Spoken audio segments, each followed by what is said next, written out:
Kisah orang kudus hari ini, tanggal 15 Oktober, adalah Santa Teresa dari Avila. Halo teman-teman, jangan lupa like, komen, dan subscribe. Jangan lupa juga ya, hidupin loncengnya. Selamat menonton channel Pak Aman. Dadah! Santa Teresa dilahirkan di Avila, Spanyol pada tanggal 28 Maret tahun 1515. Sebagai seorang gadis kecil di rumah keluarganya yang kaya, Teresa dan kakaknya Rodrigo suka sekali membaca riwayat hidup para kudus dan para martir. Bagi mereka, tampaknya menjadi martir adalah cara mudah untuk dapat pergi ke surga. Oleh karena itu, kedua anak tersebut secara diam-diam berencana untuk pergi ke tanah bangsa Moor. Sementara mereka menapaki jalan, mereka berdoa agar mereka boleh wafat bagi Kristus. Tetapi mereka belum lagi jauh dari rumah ketika bertemu dengan paman mereka. Sang paman membawa mereka pulang ke pelukan ibu mereka yang sudah teramat cemas. Kemudian anak-anak itu bermaksud untuk menjadi pertapa di pekarangan rumah. Rencana itu pun tidak berhasil karena mereka tidak dapat mengumpulkan cukup banyak batu untuk membangun gubuk pertapaan. Santa Teresa sendirilah yang menuliskan kisah masa kecilnya yang menggelikan itu. Namun demikian, ketika Teresa tumbuh menjadi seorang gadis remaja, ia berubah. Ia banyak membaca buku-buku novel dan kisah-kisah roman picisan hingga kehidupan religiusnya sempat ia lupakan. Ia lebih banyak memikirkan cara merias serta mendandani dirinya agar tampak cantik. Tetapi setelah ia sembuh dari suatu penyakit parah, Teresa membaca sebuah buku tentang Santo Hieronymus yang hebat.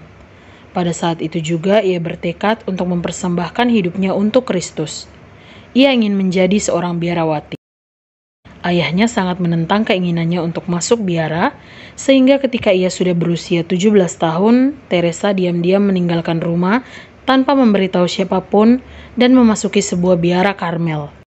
Melihat keteguhan putrinya, ayah dan keluarganya pun akhirnya menyetujui pilihan hidupnya. Segera setelah mengucapkan kaulnya, Teresa menjadi sakit parah dan kondisinya diperparah oleh bantuan medis yang diterimanya sangat tidak memadai.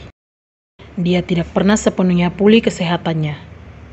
Suatu hari di hadapan lukisan Yesus, ia merasakan sesuatu kesedihan yang mendalam bahwa betapa selama ini ia tidak mampu mencintai Tuhan sebagaimana yang diinginkan oleh Tuhan.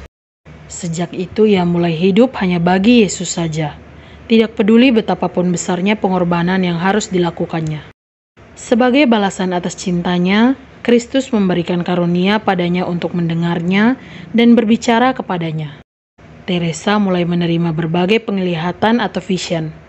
Vision yang diterimanya kemudian diteliti oleh pembesar Ordo Dominikan dan Serikat Yesus termasuk Santo Francis Borgia juga ikut meneliti penglihatan-penglihatan yang diterimanya. Mereka kemudian sepakat dan memaklumkan bahwa penglihatan yang diterima oleh Suster Karmel Teresa adalah benar dan kudus.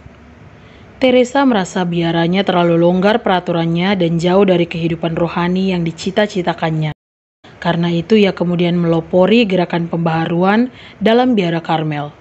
Hal ini tidak mudah. Banyak biarawan-biarawati yang sudah terbiasa hidup santai, tidak berdisiplin dan melupakan cara hidup asketis yang sangat menentang gerakan pembaharuannya.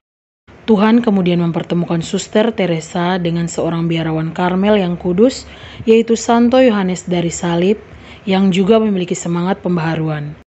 Bersama-sama mereka berjuang memperbaharui kembali semangat spiritualitas Ordo Karmel melalui kehidupan membiara yang suci, dalam doa serta menjalankan puasa dan berpantang dengan sangat ketat. Mereka mendirikan biara-biara Karmel yang baru. Biara-biara tersebut dipenuhi oleh para biarawati yang rindu untuk hidup kudus. Mereka banyak berkorban untuk Yesus. Teresa sendiri memberi teladan kepada mereka. Ia berdoa dengan cinta yang menyala-nyala dan bekerja keras melakukan tugas-tugas biara. Santa Teresa adalah seorang pemimpin besar dan seorang yang sungguh-sungguh mengasihi Yesus serta gerejanya. Ia wafat pada tahun 1582 dan dinyatakan kudus oleh Paus Gregorius ke-15 pada tahun 1622. Ia digelari Doktor Gereja oleh Paus Paulus ke-6 pada tahun 1970.